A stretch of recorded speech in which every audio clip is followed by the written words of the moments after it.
"You're not invited, poor old man." Those were the exact words my son shouted at me across the decorated courtyard. His wedding day. His moment. His pride. And yet, somehow, he found a way to turn it into a weapon against me. The music was playing softly behind him, guests were arriving. Lights twinkled across the garden like stars arranged just for him. But when he saw me walking through the entrance, holding the small wrapped gift I had carried all morning, his expression hardened. His voice pierced through the laughter, through the chatter, and through whatever fragile respect still existed between us. I stood there, frozen, my fingers tightening around the small box in my hands. The chatter around us died instantly. People turned. Some pretended not to listen, while others stared openly, drawn to the sudden tension that cracked through the celebration. His words echoed in the air, louder than the music. I felt them in my chest, like a blow that should never come from a child to a parent. My feet felt heavy on the stone walkway, and for a moment, I couldn't decide whether to leave, or simply keep standing where I was, letting the humiliation settle over me like an unwanted coat. He walked toward me. Fast steps, stiff shoulders, jaw clenched. His bride, Emily, followed a few steps behind him, whispering something that he ignored. He stopped in front of me, his eyes cold, his voice lowered but no less cutting. "I told you not to come. I told you we didn't want you here. Why do you keep forcing yourself into things you don't belong in?" His words dripped with impatience, the kind that comes from someone who believes they've risen above the man who raised them. Around us, guests exchanged glances.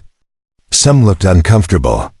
Others pretended to be deeply fascinated by the floral arrangements beside them. But no one moved. No one spoke. They waited, watching a father stand before his son, absorbing every ounce of disrespect like it was his duty to endure it. I swallowed the sting in my throat and answered quietly, "I only came to wish you well. To give you this." I lifted the small box slightly, though I knew he wouldn't take it. And he didn't. He stepped back, shaking his head, almost offended that I dared to present something to him. "We don't need anything from you," he snapped.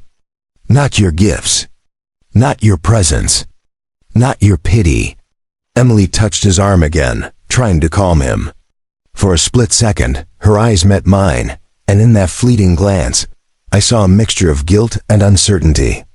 She wasn't comfortable with how he was speaking to me. But she said nothing. And silence is a powerful accomplice. He raised his voice, making sure everyone heard. "You're not invited. Leave. Go home. This is our day, not yours." His words were sharp enough to slice through the air. A few guests paused mid-sentence. The wedding planner froze near the aisle. The DJ hesitated, unsure whether to lower the volume of the music. My heart tightened in my chest, not from anger, but from a deep sadness that spread slowly, painfully, like ink bleeding across paper. I nodded slowly. Not because I agreed, but because pushing back would only feed the moment, making it uglier, heavier, more destructive. I figured if someone had to remain calm, it had to be me. So I turned away, walking toward the exit, each step echoing softly against the stone. The box stayed in my hand, unopened, unaccepted. But as I walked, a memory flashed in the back of my mind, of the day he was married to his responsibilities, his ambitions, his pride. Somewhere along the way, he forgot the value of humility. He forgot who stood beside him in moments when life had given him nothing but problems and impossible decisions. He forgot who kept him afloat, who kept the lights on during the darkest years, who carried him when he couldn't carry himself. 20 minutes passed. I sat quietly in my car parked across the street, watching the guests laugh and take photos under the archway. I wasn't crying. I wasn't trembling. I was simply sitting there, letting the weight of the moment settle into something clear, something razor-sharp inside me. Because humiliation, when directed at someone undeserving, has a way of shifting the balance of things. It has a strange way of turning into resolve. I had given him everything in life. And today he gave me something too, a final lesson in who he had become. But what he didn't know was that in the same 20 minutes he spent celebrating without me, something else was unfolding. Something he had never imagined. Something he didn't even think was possible. And what happened next would change the entire course of his perfect little wedding. He had kicked me out of his world. But he never realized I still held the ground beneath his feet. And 20 minutes after he yelled at me across that courtyard, the entire wedding would learn exactly what that meant. I didn't leave. Not really. I stayed close enough to watch, but far enough to remain unseen by most of the guests. From my car across the street, I observed the laughter, the photographers moving around, the bride and groom standing under the floral arch, and the smug satisfaction on my son's face. He thought he had won, thought he had made a statement, that I would simply vanish and let him dominate the day. But he had underestimated patience. He had underestimated foresight. He had underestimated the quiet authority of a man who had spent decades building a life, guiding a family, and teaching lessons without ever raising a hand. I reached into my coat pocket and checked my phone. Messages were already being sent. Lawyers and family advisors I had trusted for years were now quietly mobilizing. Not threats, not shouting, not confrontation. Just preparation. Every document, every notice, every legal procedure had been ready for weeks. All I had needed was the right timing. And timing, I realized, was everything. David, meanwhile, continued to parade around the courtyard, ignoring the fact that every guest now cast subtle glances at him. Some whispers floated in the air, questions, curiosity, unease. He mistook these glances for admiration or attention, but they weren't. There was tension now, a subtle undercurrent, the kind that builds invisibly until it reaches a breaking point. He was walking on thin ice, and he didn't even know it. I had planned for this. I had anticipated that he would try to humiliate me publicly, thinking it would show his dominance and reinforce his authority. I had anticipated the bride would, at first, support him blindly. I had anticipated the guests' mixed reactions, their discomfort and curiosity. And I had anticipated one crucial thing, that arrogance always leaves a crack, a moment of vulnerability.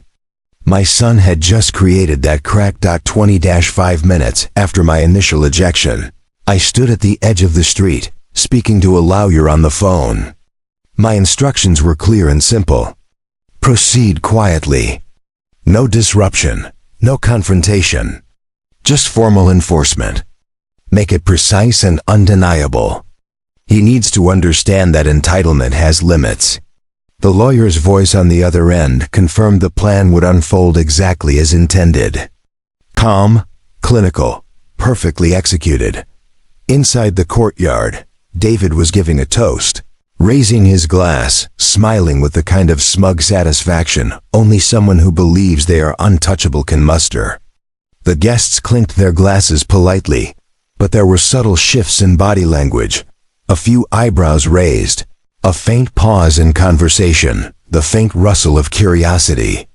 And then it began. Not loud, not dramatic. Just subtle at first, almost imperceptible. A whisper. A knock. A discreet entrance of professionals who were already authorized to act. I watched. Quietly, my heart steady, my hands relaxed. He had no idea what was coming. In his mind he had won. He had claimed authority. He had established dominance. And yet, the foundation he stood on was not his own. I had built it. I had maintained it. And now, it would be reclaimed, not by anger, but by precision, by inevitability, by strategy. Emily noticed something first. Her confident smile faltered as she turned toward the side of the garden. I saw the change in her posture, the slight widening of her eyes. She whispered something to David. He laughed nervously, brushing it off, but the seed of doubt had been planted. And once doubt enters the mind of arrogance, the unraveling begins. Within moments, the situation escalated subtly but unmistakably. Guests began to murmur, whispers traveling like ripples through water. David's expression shifted from arrogance to confusion to panic. He turned toward the source, his mouth opening, ready to shout, but the words caught in his throat. There were documents, there were legal papers, there were reminders of authority he had ignored, quietly, deliberately, decisively presented. And then it happened. Without a fight, without shouting, without spectacle, the invisible hand of preparation moved through the courtyard. The arrogant young man who had dared to ban me from his wedding suddenly realized that the ground beneath his feet was no longer entirely his. Authority had been reclaimed. Respect, long ignored, was now enforced with quiet but undeniable force. I stayed in the background, observing, calm, unwavering. I did not need to intervene directly. My presence alone, my preparation, my foresight, ensured the lesson was delivered. And as the initial shock rippled across my son's face, I felt no satisfaction in humiliation. Only the quiet weight of justice rightly applied. By the time 20 minutes had passed, what had seemed like my exclusion became his exposure. He was no longer in control. The wedding, which he had attempted to dominate, had begun to tilt under the invisible hand of careful planning, moral authority, and years of patience. And all it had taken was 20 minutes, a few precise actions, and the quiet power of inevitability. I leaned against my car, sipping coffee, watching the chaos unfold in slow, deliberate motion. The young man who had yelled at me, who had assumed he could control the day, was learning a truth that no amount of shouting could teach, that arrogance built on entitlement is always fragile, that authority without respect is always temporary, and that a father, even when dismissed, is never powerless. At 20-5 minutes into the unfolding lesson, I smiled faintly. The wedding continued, but the balance had shifted. He had challenged me publicly, and now he would see, quietly, that the true foundation of power, respect, and family cannot be taken for granted. This was only the beginning. By late afternoon, the wedding had continued, but the air was heavy with an invisible tension. The music played, the guests smiled politely, and the photographers captured moments unaware of the drama unfolding beneath the surface. David moved stiffly among them, laughing when expected, nodding when required, but every gesture felt forced, hollow. Something inside him had shifted, though he refused to acknowledge it. I remained in the background, observing, calm and composed. My neatly styled silver-gray hair caught the sunlight, my clean-shaven face neutral but attentive. I didn't need to speak. I didn't need to shout. My presence alone carried the authority he had arrogantly tried to deny. And I knew that in just a few more moments, the invisible cracks I had planted in his arrogance would widen, exposing the fragility of his assumed control. Emily noticed it first. The confidence that had guided her actions all day faltered. She glanced at David, whispering something softly, and he tried to laugh it off, but the tension was unmistakable. Guests, once oblivious, were now subtly shifting in their seats, exchanging glances that spoke louder than words. Whispers began circulating, tiny tremors that rattled the young couple's sense of dominance. I took my time, walking toward the venue's main archway, deliberately visible yet non-threatening. My steps were measured, deliberate, each one reinforcing a silent presence of authority. My mind ran through the plan I had set in motion. The papers, the notices, the legal confirmations, all perfectly timed. 20 minutes had taught me that preparation is always stronger than impulse, and patience always outlasts arrogance. David noticed me finally. His face twisted, a mixture of disbelief and irritation. "Dad, what are you doing here again?" His voice rose, drawing attention. Guests paused, sensing the tension spike. I ignored the question, letting the air of calm authority speak louder than any words. Then it began.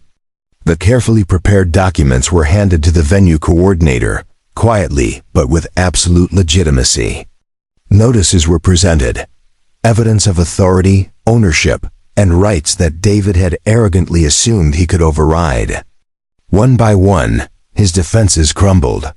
His eyes widened in disbelief as the reality of my preparation hit him. This was not intimidation. This was not anger.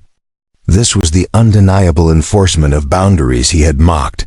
He opened his mouth to protest, to shout, but no words came. The air around him thickened with quiet judgment, the kind that cannot be denied. Emily's hand touched his arm, trembling. "David, maybe we should. We need to listen." But even she could not stop the unraveling of the facade. The guests were witnessing it all now. A father, once dismissed, quietly asserting authority.